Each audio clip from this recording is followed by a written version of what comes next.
আসসালামু আলাইকুম রহমতুল্লাহ। হ্যালো বন্ধুরা, ঈদ পরবর্তী সময়ে সবাইকে ঈদের শুভেচ্ছা।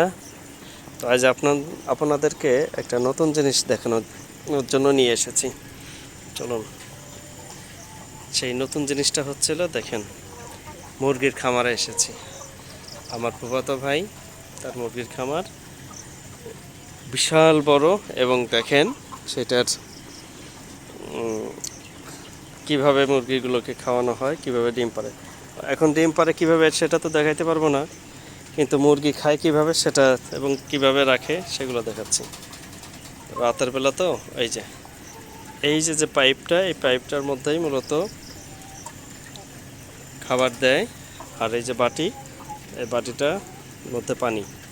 আর সবই লেয়ার, এগুলো হলো ডিমের মুরগি, কি লেয়ার না কি বলে সেগুলো দেখেন। কয়তলা, ওই যে উপর,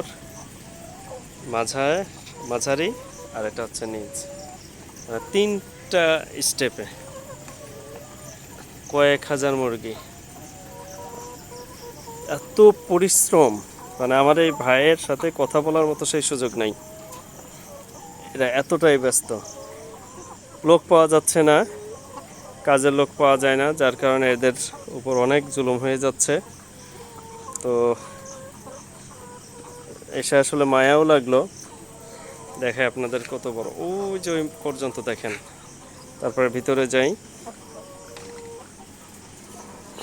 এই এই পাশেও দেখেন সেম, মানে ওই সাইডে এই সাইড, দুই সাইড মিলাই এই এই যে দেখেন, ওই যে আর একটা।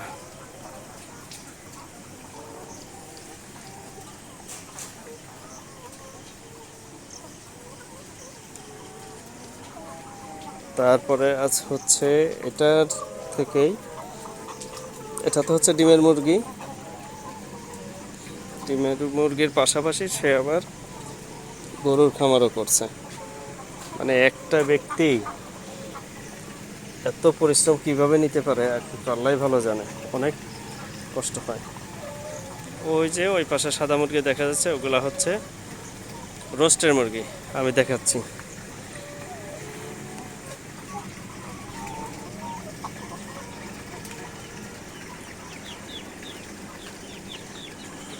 ওই দেখেন,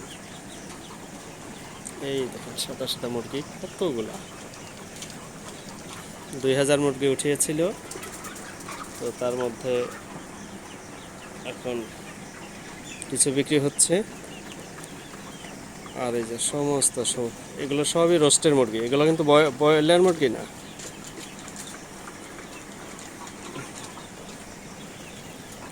তো গরুর খামারটা দেখাইতে পারলাম না। মুরগির এই যে ডিমগুলো, এগুলো হচ্ছে ভাঙা যে ডিম। এই একটা ডিম দেখাই, ভেঙে গেছে, দেখেন কত বড়, দেখা যায় কিনা, অনেক বড় ডিম।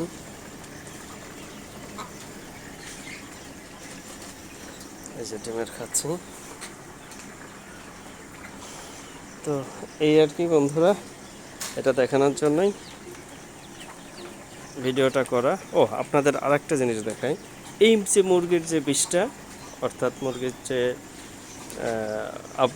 ময়লাগুলো, সেগুলো দিয়ে বায়োগ্যাসের প্লান্ট তৈরি করা আছে।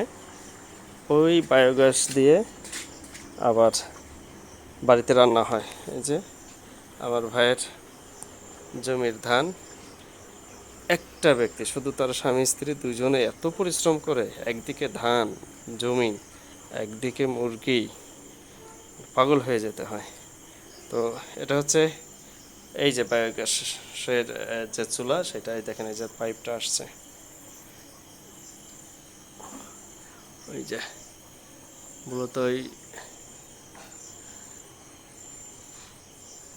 বায়োগ্যাসের প্লান্টটা ওইদিকে, ওই সাদা মুরগির পিছন সাইডে আর কি প্লান্ট তৈরি করা।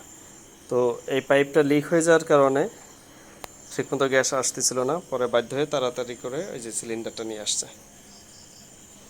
একটা সিলিন্ডার 1500 টাকা, অথচ এটা দিয়ে এত পরিমাণ গ্যাস বের হয়, মানে মাশাআল্লাহ বেশ ভালোই রান্না হয়। তো এই আর কি। তো ঠিক আছে, আজ এ পর্যন্তই রাখি। আল্লাহ হাফেজ, আসসালামু আলাইকুম। এটা হচ্ছে ভাইদের গাছের তাল।